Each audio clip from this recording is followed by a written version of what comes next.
Goed, kom ons sit net so, dan maak ons oor toe, dan bid ons saam. Ons almagtige God, Hemelse Vader, Here, ons dankie en ons loof en prys U dat ons vanoggend weer hier by mekaar kan kom. Here, ons dankie en ons loof en prys U vir hierdie nuwe dag en vir hierdie geleentheid.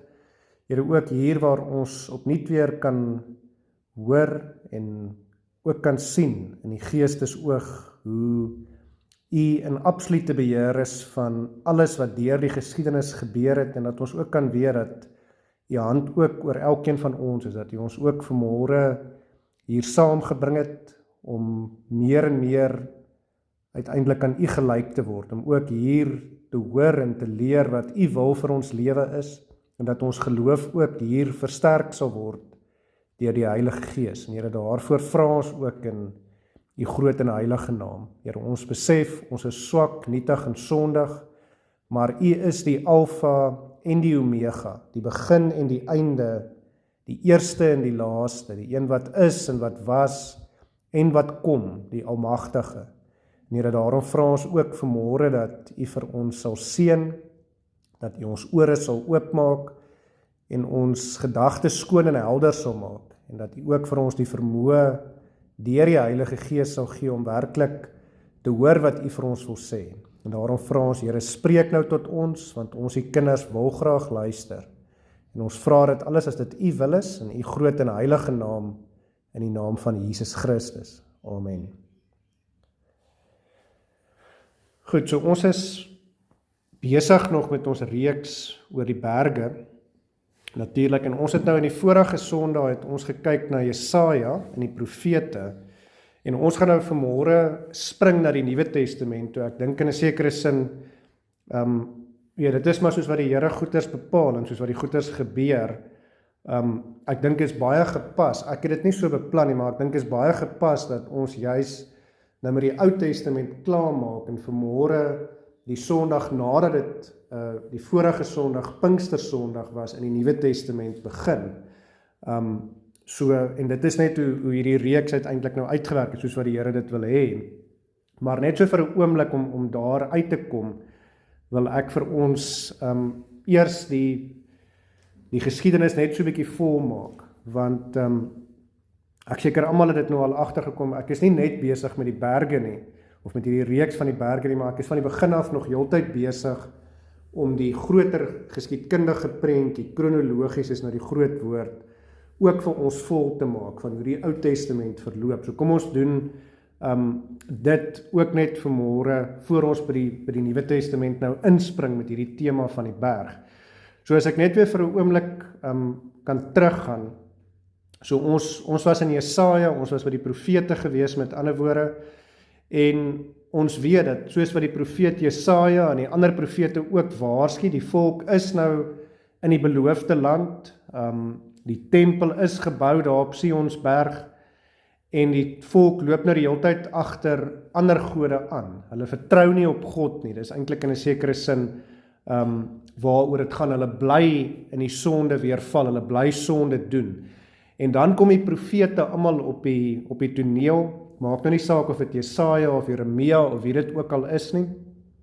Daar's die groter profete en die kleiner profete, maar die profete waarsku almal in 'n sekere sin. Hulle sê, as julle nie ophou met julle sonde, as julle nie ophou om agter die ander gode aan te loop nie, gaan daar gevolge wees op julle sonde, letterlike aardse gevolge, en ons kan weet, dis in ons lewens ook so. En dan uiteindelik dan sien ons, die volk gee nie gehoor nie. Ek wil amper sê, dis soos ons as mense ook maar is, ons luister nie. En dan is die gevolge, is uiteindelik die ballingskap. Nou voor ek so 'n bietjie meer daaroor sê, wil ek net weer terugkom na ons tema toe. Ons moet nou onthou wat is tegnies hier aan die gebeur. Net soos Adam en Eva in die paradys was, moet ons onthou, in 'n sekere sin, die volk is in die beloofde land. Die tempel is gebou op Sionsberg. So in 'n sekere sin kan ons vir mekaar sê, waar is die volk Israel eintlik? Hulle is tegnies nie 100% nie, maar in 'n sekere sin is hulle weer in die tuin van Eden, as ons dit dan so kan sê, op die berg, in die paradys, want die tempel is daar, hulle bly op die berg, dis soos dit veronderstel is om te wees, maar hulle harte is nie reg nie, en dit is die ding, hulle bly sondig, hulle bly nie op God vertrou nie, hulle bly agter die afgode aanloop. Hulle luister nie en dan word hulle uiteindelik in die ballingskap weggevoer. En ek dink ek het al in die verlede so 'n bietjie gesê oor die ballingskap, maar in kort is eintlik 'n vreeslike ding, behalwe vir die oorlog waar hulle nou verslaan word, dan word hulle geskei.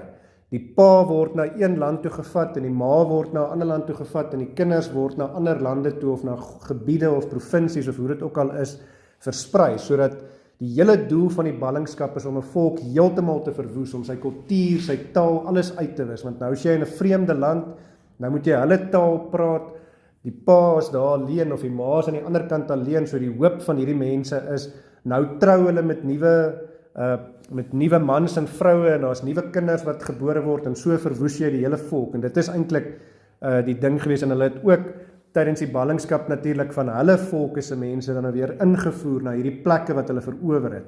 So dit was die gedagte agter die ballingskap, hulle is weggevoer en hulle is verdeel onder mekaar. So, maar dan gebeur die ballingskap en wat ek ook wil hê ons moet dit sien is die volk was hier op die berg Sion gewees en in 'n sekere sin soos wat Adam en Eva, omdat hulle nie op God vertrou het nie, omdat hulle dinge op hulle manier wou gedoen het, omdat hulle aan God ongehoorsaam was, uit die tuin van Eden, die berg van Eden uitgeskop is en hulle self nou aan die onderkant bevind. So in 'n sekere sin is die ballingskap ook dit. Die volk word uit die beloofde land, uit die bergland, uit Sion uitgeskop en nou is hulle hier in vreemde lande, hulle moet weer onder begin. In 'n sekere sin, en as hulle weer bo wil uitkom, sal hulle in die geloof van God moet vashou. Dis die toets van die ballingskap. Hou julle die geloof deur al hierdie swaar kry, deur die ballingskap heen met al die omstandighede daarmee saam. En dit is nie net 'n maklike ding nie, want dit is oor geslagte, ons sal dit nou sien, waar die geloof behou moet word. Soos ek sê, dan word die volk weggevoer in die ballingskap, hulle is ongehoorsaam, soos Adam en Eva van ouds, en die ballingskap word in 'n sekere sin in twee gedeeltes opgedeel. Onthou, Israel het nou in die tussentyd geskeur. Daar's nou die Noordryk wat Israel is en daar's die Suidryk wat natuurlik Juda is. So die Noordryk word al in so plus minus 722 voor Christus onder die Assiriese ballingskap. So dis nou hierdie verskillende volke wat kom oorlog maak en hulle landgebied wil vat en wat ballingskap toepas.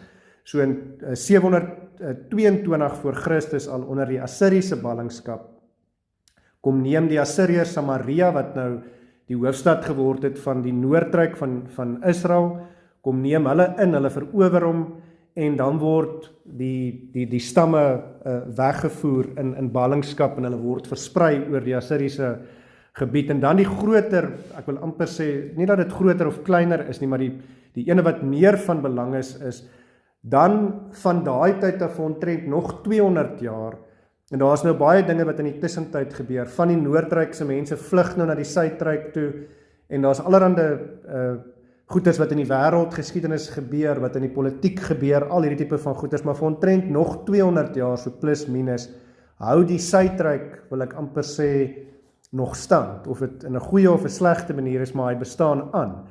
En dan uiteindelik vind die ballingskap van die Suidryk, dis die Babyloniese ballingskap onder Nebukadneser, in so plus minus 587, vind dit plaas, of dis ook maar 'n geleidelike proses, maar 587 voor Christus staan uit, want dit is die moment wanneer Jerusalem finaal ingeneem word, verower word en die tempel heeltemal afgebreek word. So die tempel wat op Sionsberg gestaan het, is heeltemal afgebreek, en ek wil nou amper sê, so wat ons dan nou hier sien is, ek wil amper die Engelse woord hier gebruik, dis paradise lost. Ek dink Mark Driscoll praat baie daarvan, so ons was in 'n sekere sin daar gewees, ons het in die tempel aanbid, dis hierdie ontmoetingsplek tussen ons en God, ons was op die berg gewees, en nou word ons verower, en selfs die tempel word heeltemal afgebreek, so die paradysgedagte is nou heeltemal verloor, en nou word hulle ook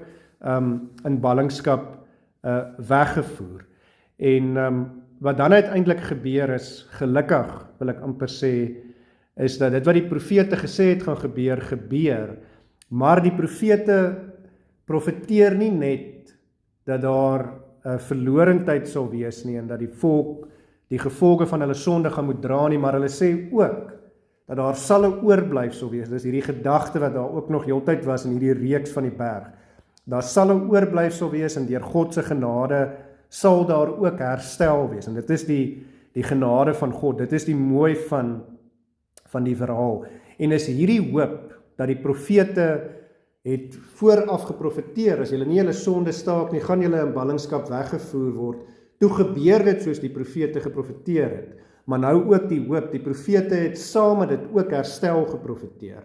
Dis daardie hoop waaraan die ballinge, as ons hulle dan nou so kan noem, toe hulle in ballingskap was, waarin hulle toe vasgehou het en gesê het, maar dit wat die profete gesê het waar geword, so dit wat hulle verder sê, sal ook waar word. En ek wil dit amper vergelyk met ons vandag.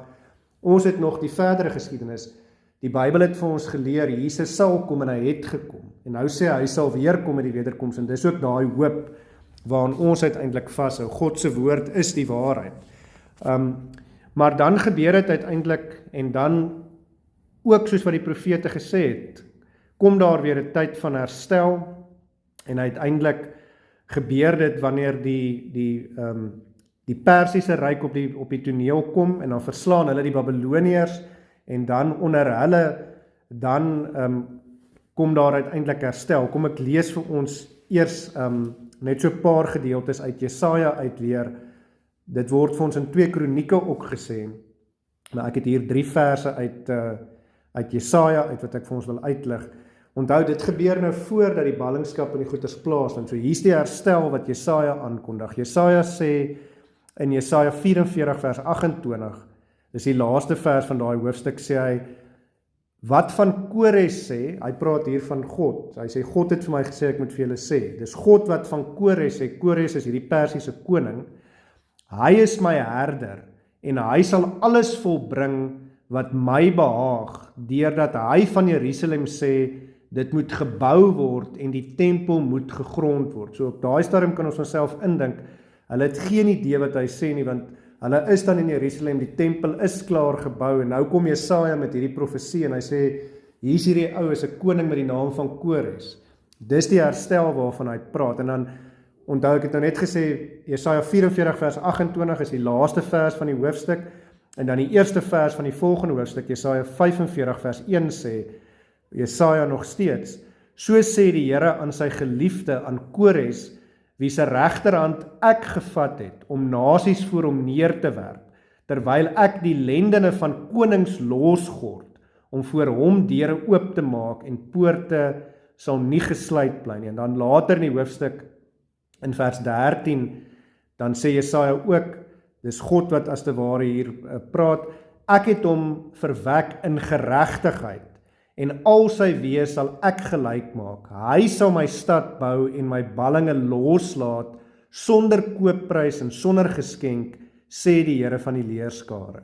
En dis dan, soos ek sê, inderdaad wat ook gebeur, die Persiese ryk is hierdie magtige ryk, wat aan bewind kom. As ons byvoorbeeld na die fliek 300 kyk, dan sien ons iets daarvan, ons beleef iets daarvan. Dit is so vervleg met die geskiedenis wat in Ester ook afspeel, en dan na 70 jaar van die Babiloniese ballingskap, dan kom Kores op die voorgrond, en hy gee uiteindelik die bevel, dat die Jode wat in diaspora is, dit beteken wat heeltemal versprei is oor die provinsies en oor die grondgebied, dat hulle mag terugkeer na Jerusalem toe, en dat hulle uiteindelik die tempel weer mag herbou.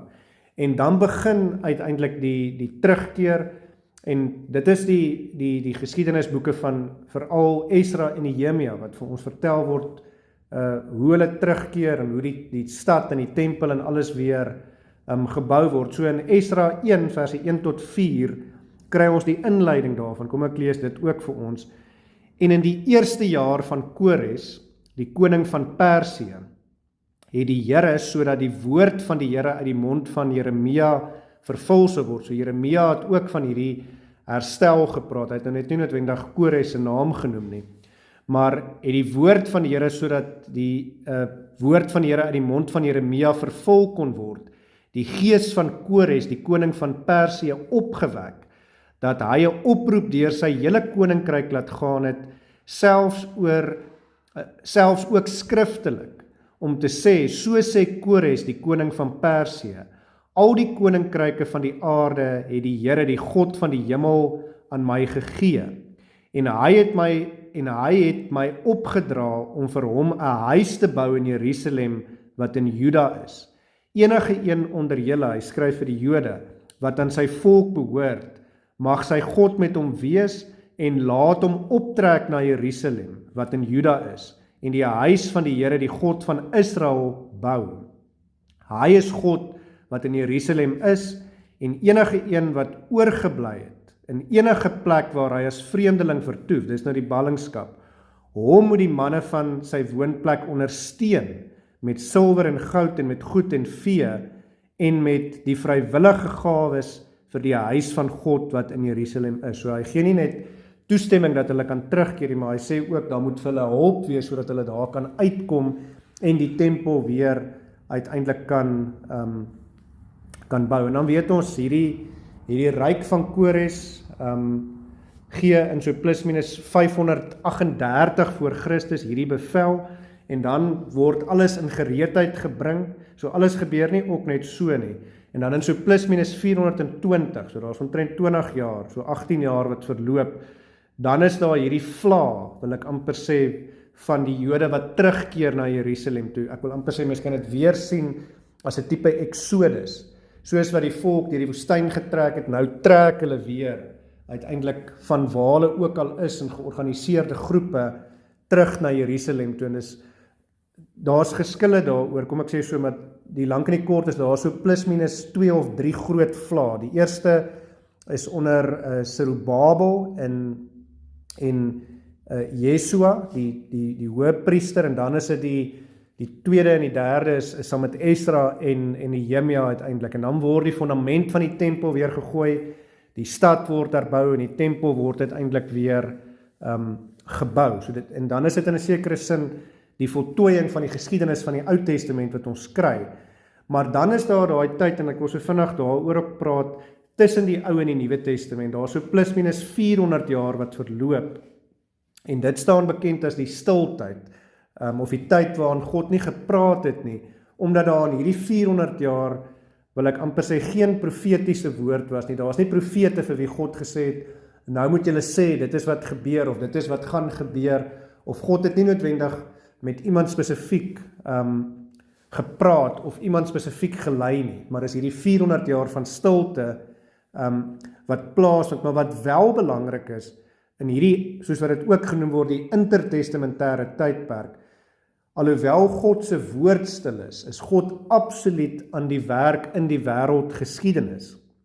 In die wêreldgeskiedenis maak God alles gereed, sodat Jesus in die volheid van die tyd, in die tyd van die Nuwe Testament, uiteindelik na die aarde kan kom, en na Jesus se kruisdood, en sy opstanding uit die dood, en sy hemelvaart, en die uitstorting van die Heilige Gees op Pinkstersondag, die wêreld gereed kan wees, vir die geboorte van die kerk, en ook vir die verspreiding van die evangelie, van die blye boodskap, soos ons in Jesaja gehoor het, Jesaja 40 vers 9, oor die hele wêreld heen.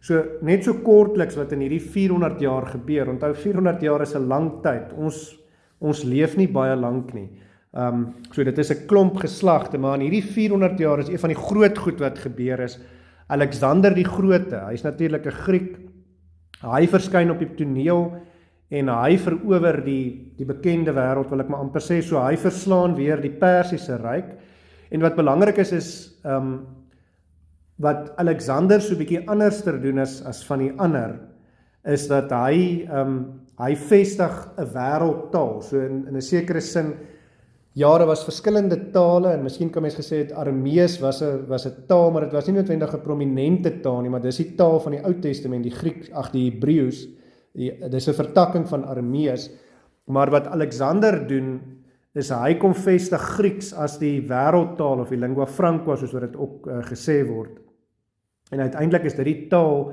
waarin die Nuwe Testament natuurlik geskryf word, maar die groter prentjie is, met ander woorde, hy kom maak dit 'n wêreldtaal, so in die Nuwe Testamentiese tyd, wanneer hulle in Grieks skryf, dan verstaan almal wat geskryf is, wat nie noodwendig die geval was met die Ou Testamentiese Hebreëus nie.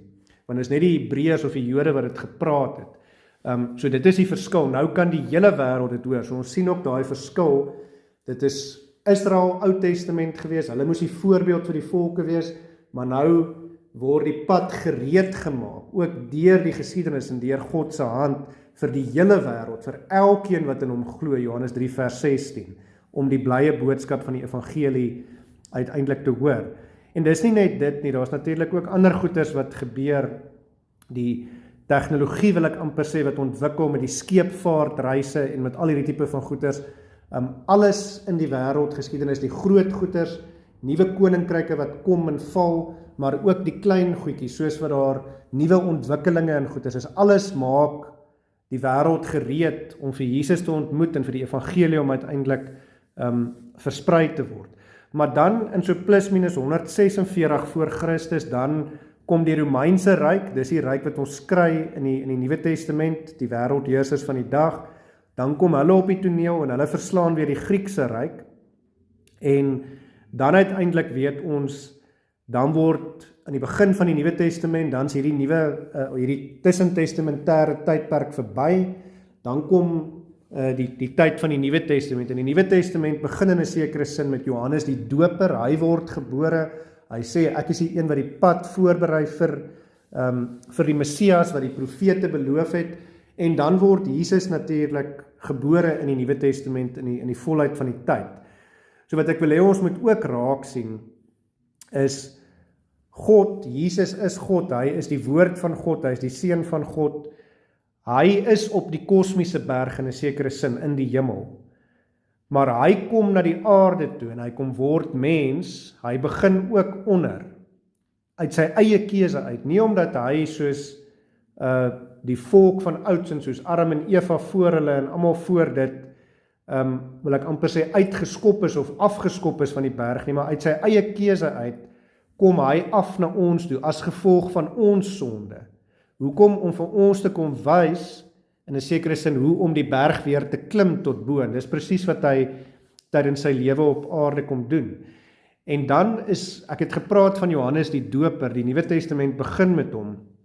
Hy is ook belangrik, want wanneer hy vir Jesus doop, en ons het dit nou oor hierdie Pinkstertyd, het ons daaroor gepraat, en die teenwoordigheid van God in die vorm van die duif by Jesus se doop neerdal op Jesus, en God uit die hemel uit sê, dit is my geliefde seun, in wie ek 'n welbehae het, dan uiteindelik is dit die beginmoment, in 'n sekere sin, van Jesus se bediening, maar ons moet ook raak sien, soos wat in die Ou Testament, ek dink byvoorbeeld hier aan Moses spesifiek by Sinaï, toe Moses vir God gesê het, ek is bereid om myself oor te gee, maar dan moet u saam met ons trek.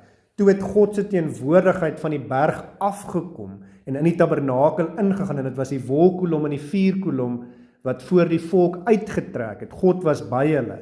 So in 'n sekere sin is die doop van Jesus ook hierdie belangrike moment. Ja, hy het afgekom van die kosmiese berg af, om by ons te kom wees, maar nou is dit ook God se teenwoordigheid in die besonder, God se goedkeuring, ook op Jesus, en nadat Jesus gedoop is, dan uiteindelik begin hy op 30-jarige ouderdom sy bediening hier op aarde. Ons lees daarvan in Lukas 3 vers 23 sê, en hy, Jesus was omtrent 30 jaar oud, toe hy begin leer het, en hy was soos hulle gemeen het, die seun van Josef, die seun van Eli, en dan gaan dit aan, dan word die geslagsregister deurgetrek, tot by Adam en Eva uiteindelik weer.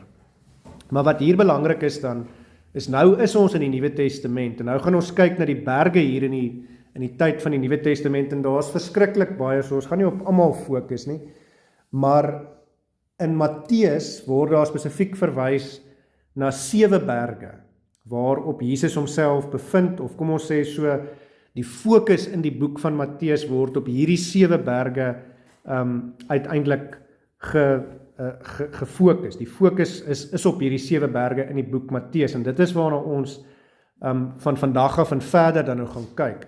So, net vir die interessantheid, die Hebreëse woord vir berg is natuurlik har, en nou is ons in die Nuwe Testament, nou gaan ons met die Grieks werk, en die Griekse woord vir berg is horos. En ek wil hê ons moet begin in Matteus 4, en so kom ons lees nou vanmôre se skrifgedeelte. Dit gaan oor die versoeking van Jesus daar deur die duiwel, wat begin in die woestyn. So kom ons lees van vers 1 af, Matteus 4. Toe is Jesus deur die Gees weggelei die woestyn in om versoek te word deur die duiwel. En nadat hy 40 dae en 40 nagte gevas het, het hy naderhand honger geword. En die versoeker het na hom gekom en gesê, as u die seun van God is, sê dat hierdie klippe brode word. Maar hy antwoord en sê, daar is geskrywe, die mens sal nie van brood alleen lewe nie, maar van elke woord wat deur die mond van God uitgaan. Toe neem die duiwel hom saam na die heilige stad en laat hom op die dak van die tempel staan en sê vir hom, as u die seun van God is, werp jouself af, want daar is geskrywe, hy sal sy engele bevel gee aangaande u, en hulle sal u op die hande dra, sodat u nie miskien die voet teen 'n klip stamp nie. Jesus sê vir hom, daar is ook geskrywe, jy mag die Here jou God nie versoek nie. Weer neem die duiwel hom saam na 'n baie hoë berg en wys hom al die koninkryke van die wêreld en hulle heerlikheid en sê vir hom, al hierdie dinge sal ek aan u gee, as u neerval en my aanbid. Toe sê Jesus vir hom, gaan weg Satan, want daar is geskrywe, die Here jou God moet jy aanbid en hom alleen dien. Daarna die duiwel hom laat staan en daar het engele gekom en hom gedien. Dis nou vir Jesus. En ons teksvers vir vanmôre is hierdie vers 8, die laaste versoeking, die derde versoeking.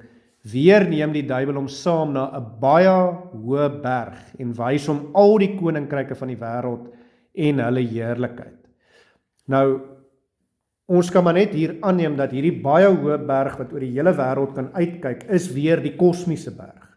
Dis waartoe die duiwel uiteindelik vir Jesus vat.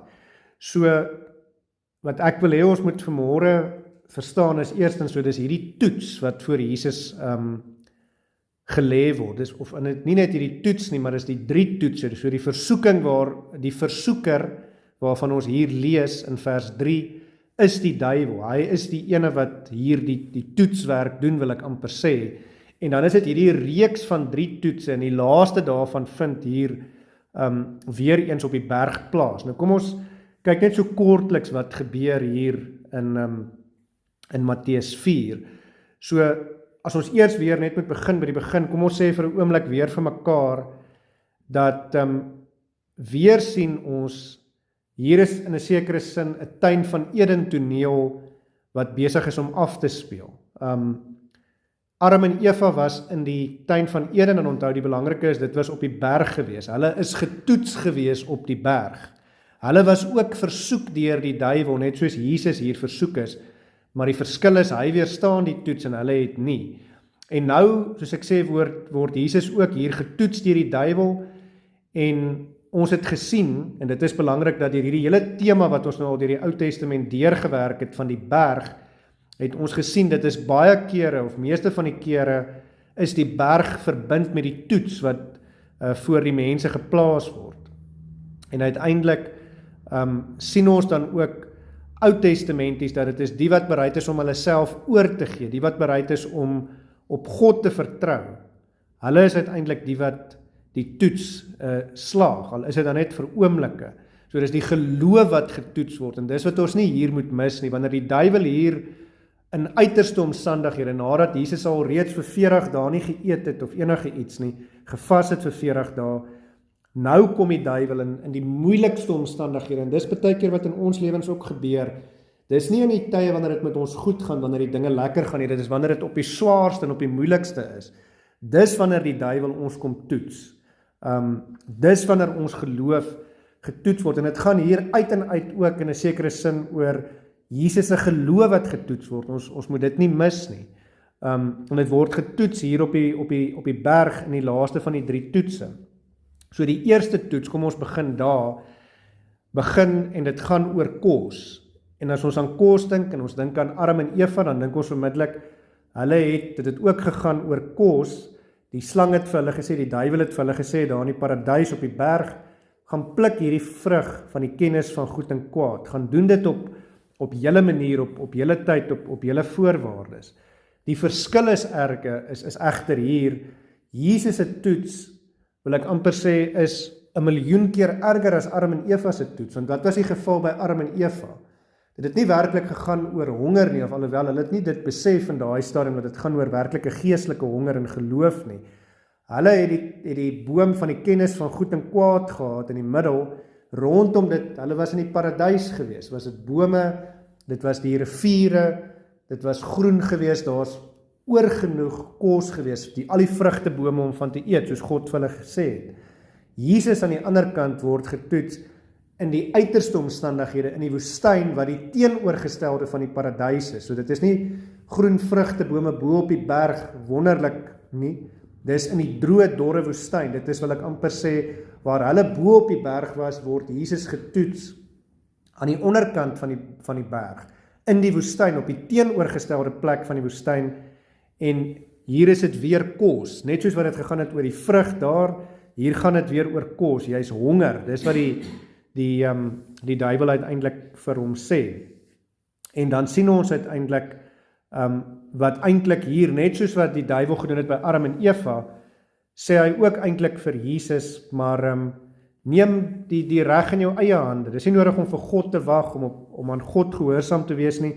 Jy is mos God, so sê vir hierdie klippe, hulle moet brode word, en dan sal hulle brode word, en dan is jy nie meer honger nie, dan kan jy uiteindelik eet. En wat hy ook doen hier is, hy trek natuurlik Jesus se geloof in die twyfel. Onthou, ons kom nou net van Matteus 3 af, waar Jesus gedoop is, en God uit die hemel uit bevestig het, dit is my geliefde seun. So hy het vir Jesus gesê, jy is my seun. Jesus het dit geweet.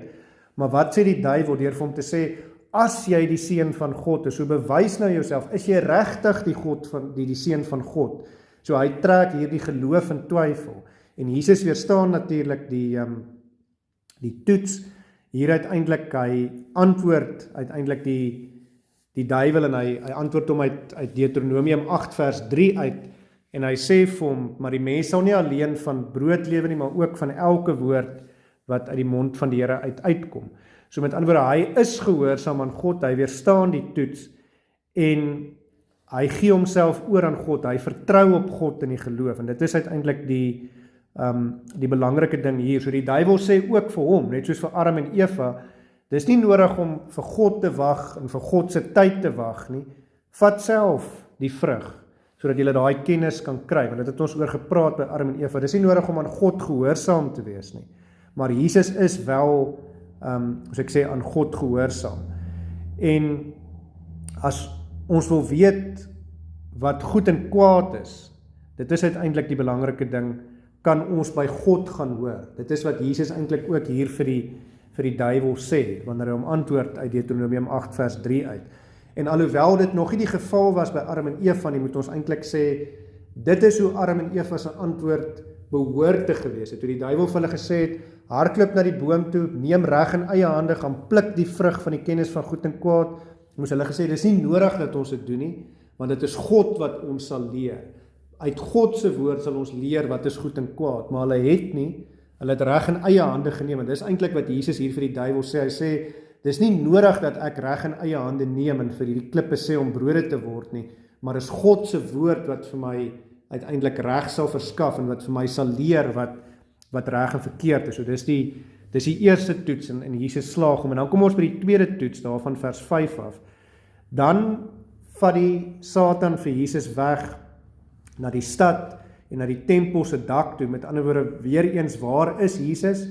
Nou uiteindelik hier van die voet van die berg af, so nou sien hy, dit werk nie dat ek vir Jesus, wil ek amper sê, van die berg afgevat het, en om hier aan die voet van kom ons vat hom bo na die berg toe, na die aardse berg toe, so nou is hy op Sion, hy is op die berg, hy staan op die hoogtepunt, op die tempel se dak, dis hier waar hemel en aarde mekaar ontmoet, en dan kom die volgende versoeking, en weer in 'n sekere sin, sê die duiwel vir Jesus, maar neem reg in eie hande, maar nou is hy nog slimmer, en dis wat ons ook nie moet mis nie, want die duiwel ken sy Bybel. Nee, so die duiwel gebruik hier Psalm 91 se woorde, en hy sê dan vir Jesus, maar gooi jouself af, spring hier van die dak af, en dan die engele sal jou vang, want Psalm 91 sê, dat hy nie eers sal toelaat dat jy jou voet teen 'n klip stamp nie, en jy is God, en jy is sy seun, jy sê mos so, dis eintlik wat die duiwel vir hom hierso sê, so spring af, en God sal jou uiteindelik red, neem weer reg in eie hande in. So dit is hier belangrik, maar dan moet ons weer vir mekaar sê wat ons vir mekaar hier moet sê is, as die duiwel die Bybel ken, en ons sien baie kere dat die duiwel die Bybel dan ook gebruik as 'n wapen teen God se kinders. Hoekom? Omdat hulle nie die Bybel ken nie, maar as die duiwel die Bybel ken, moet ons seker maak dat ons die Bybel beter ken. So die vraag is, lees ons genoeg Bybel? Lees ons Bybel dat ons weet wat in die Bybel staan, sodat ons kan antwoord, soos wat Jesus hier die duiwel elke keer geantwoord het, weer uit die Bybel uit, met dit wat korrek is. So die beginsel van die gereformeerde leer van die protestantisme is ook vergelyk skrif met skrif, en dis presies wat Jesus hier doen. Hy sê eintlik vir die Bybel, vir die duiwel, moenie versies uit die Bybel uithaal en hulle op hulle eie gebruik om jou eie doel te wil dryf nie, maar lees die Bybel in sy geheel. Kyk wat is God se woord, en om dit te kan doen, moet ons ook God se woord ken. So dis hierdie vraag wat weer na ons toe kom. Maar soos ek gesê, dit is die by mekaar kom plek van hemel en aarde hier by die tempel, en wat die duiwel weer sê is, hy sê nou op jou eie terme moet jy in aksie sit, dat God die Vader jou gaan beskerm, so spring, en dan sien ons weer, dat Jesus sê nee, ons moet onthou, dit gaan oor Jesus wat nie vir God forceer om op Jesus se terme te moet werk nie, maar Jesus wat op God vertrou en homself totaal en al oorgee aan God, selfs in hierdie versoeking van die duiwel. En so dit is dan ook Jesus wat op God vertrou. En dis soos ons gesê, die groot toetse van die Ou Testament ook op die berg elke keer geslaag is wanneer Moses bereid was om homself oor te gee, wanneer hulle totaal en al op God vertrou het. So en dan weer, soos ek gesê het, antwoord Jesus die duiwel uit die Bybel uit. En dan kom ons by ons teksvers, by vers 8, die derde versoeking, die groot versoeking. Dan sien ons, Jesus is weer op die kosmiese berg. So Satan vat dit nou 'n stap verder, hy het onder begin, nou vat hy hom na die berg van die aarde toe, na die tempel se dak toe, hy gebruik die skrif self, en hy sien dit werk nie, en dan besef hy, nou moet ek all out gaan, wil ek amper sê, nou vat ek hom na die kosmiese berg toe, ek wys vir hom die hele aarde, en ek sê vir hom, dit kan jy kry as jy my aanbid. So maar weer eens is hier die verbinding met Adam en Eva in die paradys. God het vir hulle gesê, heers oor die aarde, maar as gevolg van die sonde het die mens eintlik daardie mag vir die Satan gegee, toe die Satan die mens verlei het, en die mens nie op God vertrou het nie, maar vir Satan daar in die paradys geglo het. En ook hier is dit presies wat uiteindelik gebeur. Die duiwel gee 'n baie goeie aanbod vir Christus, ons moet dit vir mekaar sê, hy sê, ek sal dit vir jou makliker maak. Onthou, hierdie moet ons nou besef, is aan die begin van Jesus se bediening, of ek wil amper sê in 'n sekere sin voor dit begin, so aan die begin kom die duiwel na Jesus toe, en Jesus weet wat gebeur, hy weet, hy gaan bespot, gemartel moet word, 'n swaar lewe hê, uiteindelik gekruisig word en sterwe aan die kruis, hy weet dit wag vir hom. Maar die Satan sê, nee, ek het vir jou 'n kort pad, jy hoef nie deur al hierdie goeders te gaan nie, val net nou weer neer en dan bid my, en dan gee ek vir jou alles. So jy hoef nie deur hierdie hele proses, deur al hierdie lyding en al hierdie verskriklike omstandighede te gaan nie, hier's vir jou 'n kort pad. En dit is wat gebeur, die duiwel verlei ons ook baie om reg in eie hande te neem, soos wat Adam en Eva gedoen het. Hy gee vir ons 'n kort pad, maar is nie regtig 'n kort pad nie. Uiteindelik is dit hy wat ons verkil en ons verlei, en ons uiteindelik heeltemal van die pad af, wil ek amper sê, wil stuur deur sy kort pad te vat. Dis 'n kort pad wat nie weer terugkom op die regte pad, op die smaalweg deur die nou poort nie. En uiteindelik sien ons ook hier, Jesus bestraf dan die Satan, en hy sê vir hom, gaan weg van my. Weer eens haal Jesus die skrif aan, so omdat Jesus die skrif ken, omdat hy skrif met skrif vergelyk, kan hy die Satan antwoord. Jesus weerstaan ook hierdie groot toets op die berg. En waaroor gaan dit? Hy is bereid om ten spyte daarvan dat hy weet wat vir hom voorlê, nog steeds vir die Satan te sê, nee, ek gaan jou nie aanbid nie, en ons weet wat die uiteinde is, ek het dit al gesê, omdat Jesus die Satan weerstaan het, omdat hy vir ons sterf en oorwin uiteindelik, kry hy nie net die aarde, wat die Satan hier vir hom gesê het nie, maar hy word ook die aarde en die hemel, die ganse skepping, word hy die koning van, wanneer hy sy troon bestyg met hemelvaart. So, maar Jesus weerstaan die toets, hy is bereid om vir ons die lyding deur te gaan, om vir ons te wys daardeur ook, wat is die regte manier om weer bo uit te kom, om die berg op die regte manier te klim.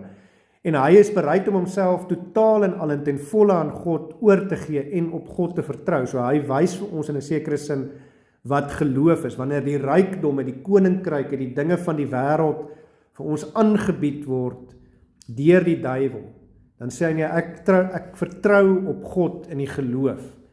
Ek vertrou op hom om vir my meer as dit te gee. Dit is wat ons ook hier op aarde moet doen. Wanneer ons versoek word, moet ons ook sê, ons hou in die geloof aan God se beloftes vas, nie aan die beloftes, die skynbeloftes, die leuns wat die Satan uiteindelik vir ons wil kom bied in hierdie wêreld nie. Dis nie noodwendig altyd die maklikste nie. Dit wat die duiwel in die sondige wêreld en ons sondige vlees vir ons wil kom gee, ons doodsvyande, dis die lekker en die maklik. Dit wat God vir ons bied sê, jy moet vertrou, jy moet wag op my. Dit gaan nie maklik wees nie, maar die beloning op die ou ende, en ons het die voorreg om dit te kan weet. Die beloning is soveel meer as net dit wat hierdie wêreld en die ou duiwel vir ons kan gee.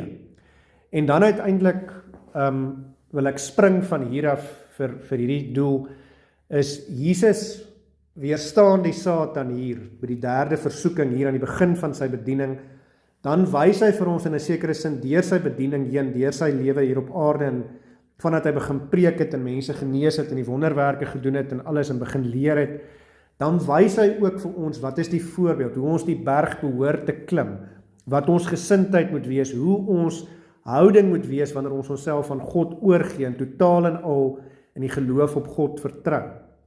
En dan uiteindelik weer aan die einde van Jesus se bediening, net voor hy gekruisig word, dan is hy in die tuin van Getsemane. En net soos wat die duiwel aan die begin na Jesus toe gekom het, nou op die laaste, nou kom hy weer na Jesus toe, en ons weet, daar in die tuin van Getsemane, Jesus bid, dis hierdie worstelstryd wat hy weer met die duiwel het, soveel so dat sy disippels wat daar is aan die slaap raak, daar in die tuin, sy sweet word bloeddruppel, so erg is hierdie stryd, dis weer die Satan wat hom versoek, en vir 'n laaste keer vir hom sê, ek het vir jou die geleentheid gegee, en nou is jy hier op die punt waar jy weet, nou gaan hierdie goeders gebeur, voor dit gebeur, op die laaste, gee ek weer vir jou die geleentheid, buig voor my, en ons weet in die tuin van Getsemane, het Jesus weer die Satan sy versoeking weerstaan, en in 'n sekere sin, sien ek het so dat hy alreeds daar die Satan verslaan het, en uiteindelik doen hy dit weer aan die kruis, en dit sal in die finaalste sin met die wederkoms gebeur, wanneer die Satan dan in die hel sal brand. Maar wat hier gebeur, en wat ons nie moet mis nie, is dit gaan oor Jesus se geloof, so hy kom wys vir ons, dis nie altyd maklik nie, dis nie altyd die lekker pad nie, maar dis hoe jy weer terugkom op die berg, want om die berg uit te klim is nie maklik nie, dis opdraande al die pad, maar hou in die geloof vas, want dit is uiteindelik die moeite werd, wanneer jy bo gaan kom, en so hy wys dus vir ons wat die voorbeeld is wat ons kan volg, en dan wil ek afsluit, dis omdat hy die toetse geslaag het, oorwin het, dis eers 3 toetse en dan weer, of 3 versoekings en dan weer 1, en ek het al baie keer gesê, 4 verteenwoordig die getal waarmee Jesus baie keer die mens vergelyk in die Bybel, so met ander woorde, eers is dit die 3 toetse, en dan is dit nog 1, miskien is dit om te wys, hy is getoets vir ons, om vir ons die voorbeeld te wees, om vir ons te wys, maar hy weerstaan al die toetse, hy oorwin, en dan, nadat hy aan die kruis gesterf het, die sonde, die Satan en die ewige dood verslaan het, en op die 3de dag uit die doodheid opstaan, dan vaar hy op na die hemel toe. En met ander woorde, hy vaar, kan ons weer sien, op na die kosmiese berg toe. En dan omdat hy opgevaar het, omdat hy sy plek op die troon ingeneem het as die regeerder, nie net oor die aarde, soos wat die duiwel beloof het in sy koninkryk, nie, maar werklik oor die totale skepping, die hele heelal, Daarom uiteindelik kan hy weer sy Heilige Gees uitstort. So dis weer hierdie moment van God se teenwoordigheid wat afkom, soos by Sinaï met Moses, God se teenwoordigheid in die tabernakel, die wolkkolom en die vuurkolom. As ons dit dan deurvoer, soos by Jesus se doop. Nou vaar Jesus weer op en nou word die Heilige Gees weer afgestuur. Dis weer God se teenwoordigheid wat in ons kom woon. Om ons as te ware, soos ons nou al gehoor het, bergies te maak wat volhard en wat die berg uiteindelik bly uitklim tot aan die einde. En is daar die Gees van God wat ons bekragtig. Soos wat Handelinge 1 vers 8 sê, want julle sal krag ontvang wanneer die Heilige Gees oor julle kom, om my getuies te wees. So nou is ons taak uiteindelik om die berg te bly uitklim, om te bly skyn soos die lig op 'n berg in hierdie donker wêreld waar ons onsself bevind. Nie uit ons eie krag nie, maar deur sy krag, om daardeur vir dit wat hy vir ons gedoen het. Hy het die versoekinge in 'n sekere sin, in die volste sin namens ons weerstaan, die Satan, die sonde, die ewige dood verslaan, sodat ons kan weet waarin ons op pad is, sodat ons soos die ballinge van ouds daai hoop het, waarop ons kan bly hoop. En daarom bly ons skyn, daarom bly ons die berg opklim, om daardeur die eer aan hom te gee, wat hom toekom tot in alle ewigheid. Amen. Kom ons bid weer saam. Ons almagtige God, Hemelse Vader, Here, ons dankie en ons loof en prys U vir die wonderlike voorbeeld van Jesus Christus. Ja, Jesus Christus wat ook getoets is, versoek is deur die duiwel, deur die teenstander, die vyand, die ou slang. Here, ons weet so dikwels dan faal ons maar weer, ons val in ons sonde en die versoekings van hierdie wêreld verlei ons maar so maklik. Ons vat die kort paaie en ons dwaal so maklik af, sodat ons nie weet waar ons meer is nie, sodat ons onsself in die donker bevind en nie meer weet hoe om vorentoe te gaan nie, as gevolg van ons eie toedoen, omdat ons soos die volk van ouds ongehoorsaam is, en nie wil luister en gehoorsaam wees aan U nie. En dan dra ons die gevolge van ons sondes. Maar Here, ons dank U dat U die goeie herder is. Here, dat ons die stem kan ken, omdat ons die skape is, en wanneer ons onsself in die donker bevind, dat ons kan luister na U stem, om weer terug te gaan na U toe, maar nie net dit nie, Here, maar dat U ook die goeie herder is, wat agter elkeen van ons verlore skapies aangaan, dat U die een is wat ons daar in die donker, op die afgronde van die wêreld waar ons kan afval tot die ewige dood, dat U ons daar kom red en kom kry, en ons op die skouer stel, en ons weer terugdra na die smal weg toe, sodat ons uiteindelik op daardie smal weg kan loop, daardie weg wat U vir ons berei het, daardie weg waar U voorloop, daardie weg waar U die lig op is, sodat dit nie donker is nie, maar sodat ons kan weet waar ons moet loop. Here, daarom wil ons ook vir U dank en loof en prys, dat U ook op daardie weg vir ons ook tot ligte vir U maak, sodat ons ook lampe vir U kan wees. En Here, dit gebeur in die besonder ook wanneer ons U woord bestudeer, wanneer ons besef wie U is, hoe groot U liefde vir ons is, en die Heilige Gees dan in ons harte daardie begeerte werk, om deur alles wat ons doen, vir U te loof en te prys en te aanbid, die eer en alles wat ons doen aan U te bring. En daar wil ons ook vra, Here, beskerm ons, behoed en bewaar ons, gee dat ons nie kort paaie sal wil vat en sal afdwaal nie. Maar Here, lei ons deur die Heilige Gees om ook op die regte pad te bly, om die berg te bly opklim, en om uiteindelik ligte vir U te wees wat skyn in hierdie donker wêreld.